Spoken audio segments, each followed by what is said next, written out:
องเคียงข้างต้องนอนตั้งทางเดียวดายคนหนาวเหลือล้นหนาวจนจะขาดใจแห้งหนาวทั้งกาย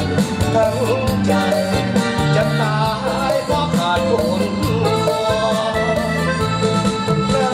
ยหนาวน้องสาวได้ยินหรือบ่ป้ายหวังตั้งต่อจะมาสู่ขอเนื้อทองที่ตัดสินใจ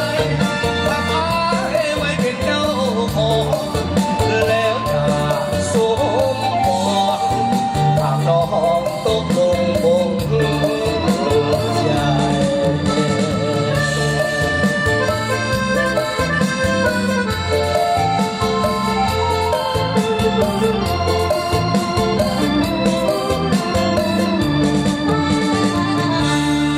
Đầu trò nữa giờ chỉ nó bây giờ mồm lòng bây giờ tuôn xài là sĩ tường quân có lúc xuân rồng đó chỉ nó là